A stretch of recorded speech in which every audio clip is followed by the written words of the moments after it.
swinging and banging on the ones and the twos, allow me to reintroduce myself to you. I am Kendrick Avant, your professor of gratitude, because all I'm ever going to do is slide in here with these gratitude journals and remind you to write down the stories while you are grateful. That way you'll have less negative thoughts of abandonment. You'll have less negative thoughts of your chronic illness, of your physical limitations, your disabilities. You will have less negative thoughts of your parenting and your relationships, which makes you a better version of yourself.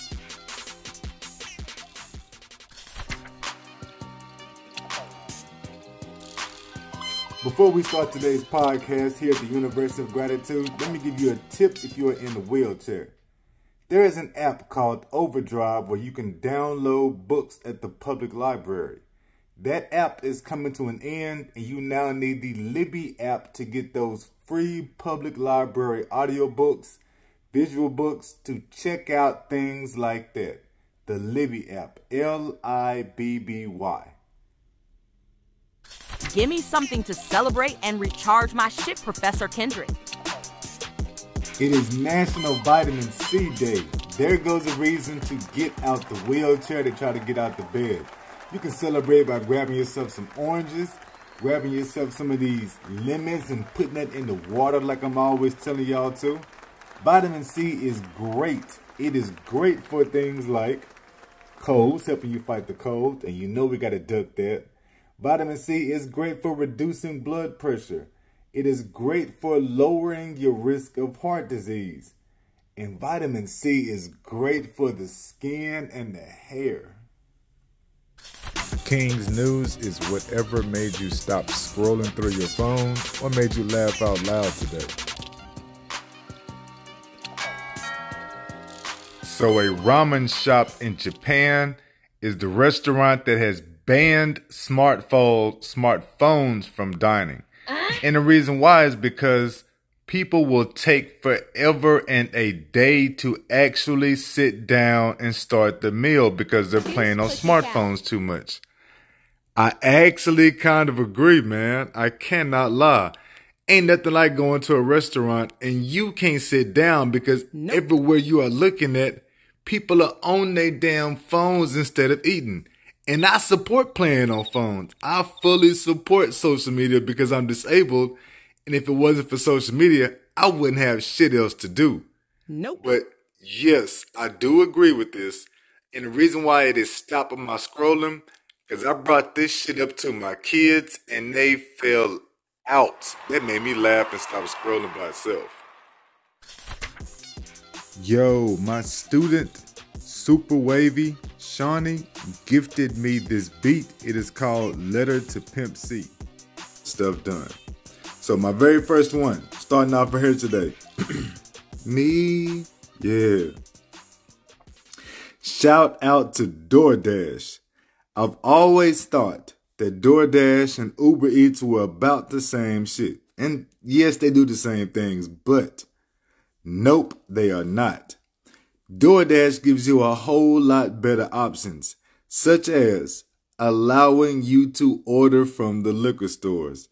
I can't get to liquor stores using Uber Eats, and I've been on Uber Eats since 2021. I don't know when I finally switched up, but I switched over to Uber Eats in 2021. If I remember correctly, that's when we went to Ecuador. And in Ecuador, there was no DoorDash. There was only Uber Eats. And I've been pretty much on Uber Eats ever since. I didn't get back on it until this weekend. And man, I've been trying to order liquor. So I try to keep some bottles of liquor around here to deal with everything.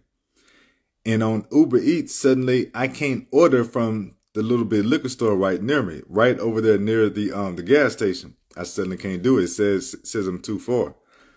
And I never even thought about going to DoorDash to try shit out until this weekend. I went and I could actually order from Specs on DoorDash. Specs is like an actual beer, wine, liquor, like a Walmart for wine, for alcohol, for beer, for all types of shit. Specs is. And that is nowhere even on the Uber Eats app. There's like another 9 or 10 gas stations that I can order from because of DoorDash. Don't have them things with Uber Eats. 1,000 things to DoorDash. I brought in here. It is a huge relief because I cannot get to any of this shit by myself. And you hate to ask for anybody else to go to a liquor store because that always invites the judgments of other people, and that will have you fucked up and tripping anyway. So because of DoorDash, I can just get the shit my damn self. Ain't gotta ask nobody. Yes, it's a pretty penny. If I spend $40 in alcohol, the DoorDash delivery fees are going to be about $20, $25, an additional $20, $25. That means I'm spending $65. Whatever, man. I just got to take that evil because I know I need it when I need it. Shout out to DoorDash. Run.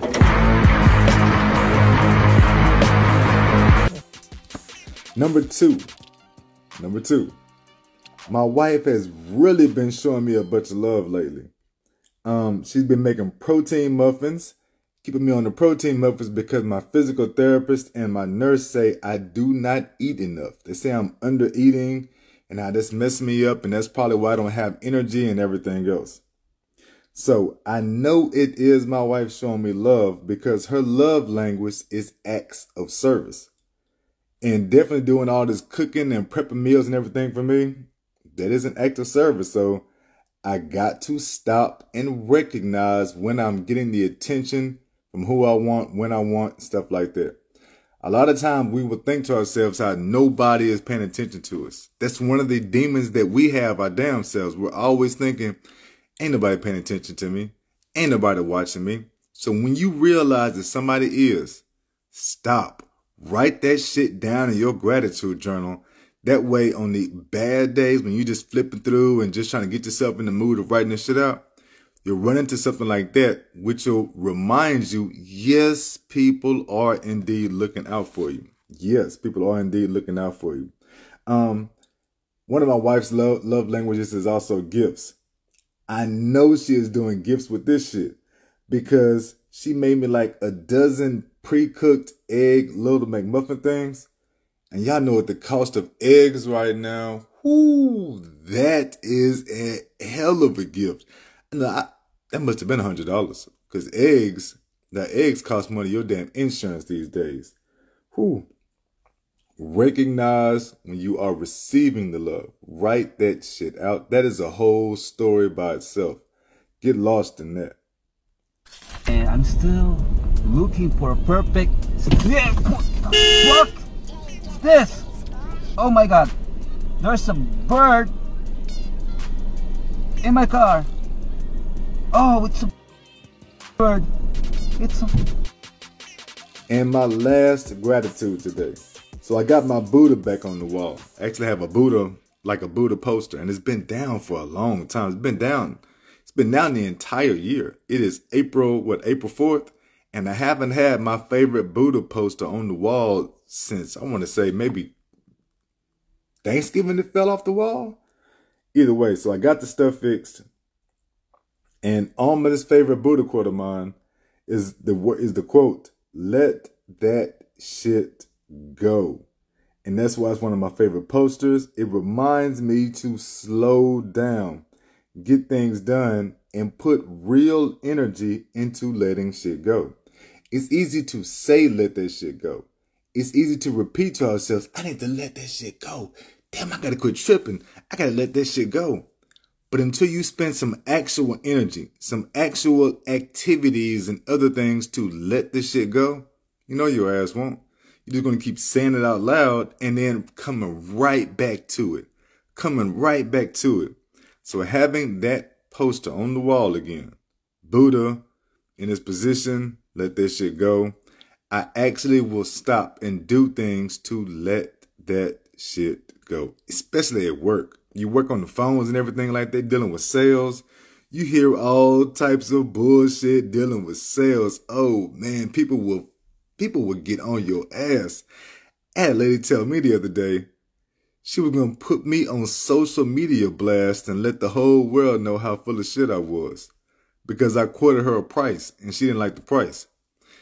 Like my ass really owns the company that you are calling to get a quote from. I don't own this company, lady. You've got to realize, you've got to know that whoever answers the phone does not own the company. So why would you put me on blast? Like, why are you going to put my name all on social media? Let everybody know how awful and evil I am. Like Kendrick owns it. Bullshit. Now, I do have my own shit, but it's not that damn business. Terrible, man. I know when I ought to let that shit go, huh? That's the reason why I now have the poster back on the wall. Tell you what else it'll do too. Going to the bathroom is a big time issue. It's a movement thing for a lot of us in wheelchairs, bedbound, and getting to the bathroom. Maybe not if you're bedbound, because you probably got the pans and everything set all up under you. But I bet it is not comfortable. So a lot of times I will avoid even trying to go to the bathroom, so I don't even spend time on that shit. Having that poster back on the wall, let that shit go, makes me go to the bathroom and actually try. So, yo, 1,000 thank yous for having that thing back on the wall. I am grateful for that. And by telling y'all why, that's how you show the gratitude. The difference between being grateful and showing gratitude.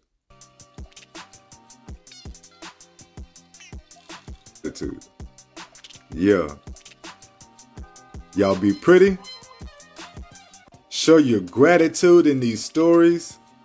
1,000 thank yous for rocking with me. I am out.